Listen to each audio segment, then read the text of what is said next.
Hello and welcome back to Thursday's episode of Scarlet Scoop. I'm your host, Elizabeth Suarez.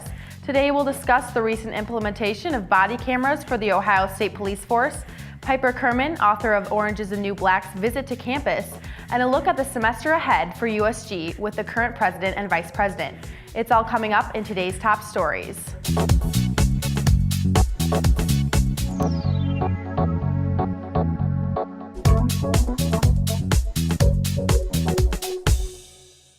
After a pilot program that began in 2014, University Police implemented 57 body cameras into the department in December.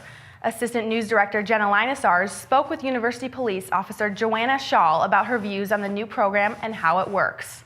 I'm a fan, personally, of the program. I've been an early adopter for a long time. I think there's a lot of things that we see as police officers that cannot be explained in words. And if a picture is worth 1,000 words, then a video is worth millions. So I think it's a great tool as far as what we're trying to do, keep the community safe. And this is a camera, and then there's different variety of different mounts. The ones that we have are using most frequently are the flex mounts, and the way it works is you put this back plate in your uniform, and then this magnet holds it on there so that it's all on there one piece. It's a pretty simple operation. There's a power switch. You turn it on, you hear a beep, beep. Then if I want to start a recording, I double tap this big button in the middle. This is the lens. So I double tap that. There's a vibrate, there's a beep. Now I can see there's a red flashing light that tells me that the camera's recording. If I want to stop recording, I'll hold the same button down again for like 3 seconds. And then if you watch that light, it goes to green flashing. So I can look at it from here and I know what the camera is doing. Annual funding for the cameras and editing and storage technology costs $26,000. All video footage will be public record. On Wednesday, Piper Kerman, author of the book Orange is the New Black, visited Ohio State to discuss inequality in America's criminal justice system. Prior to the Conversations on Morality, Politics, and Society event, she sat down for an exclusive interview with The Lantern and Lantern TV. It's pretty unusual to spend 6 years on pretrial, basically that's the status. It's also unusual, most people who are accused of a crime in this country are too poor to afford a lawyer. 80% of people who are accused of a crime will need a public defender or another court-appointed lawyer.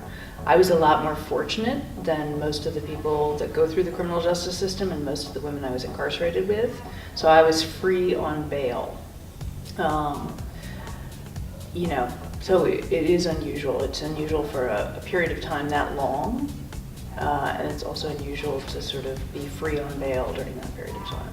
What was that like? I know in your book you described it, clearly incredibly stressful, and slowly breaking the news to your friends.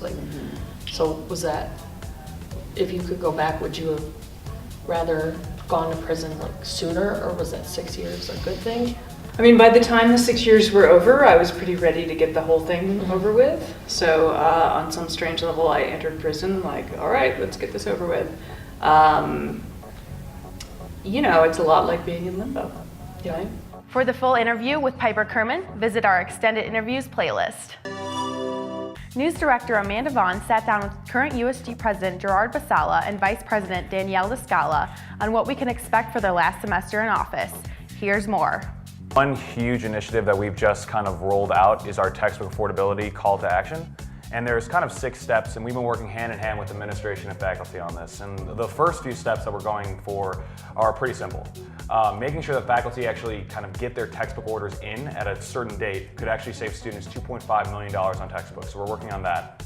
The second is kind of talking about how required and recommended textbooks usually works.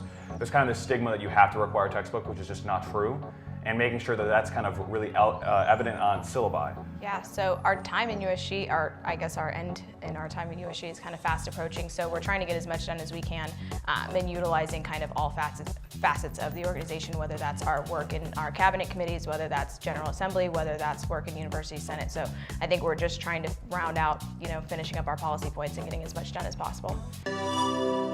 That's all we have for you on today's Scarlet Scoop. Be sure to tune in next week and check out thelantern.com for more campus news.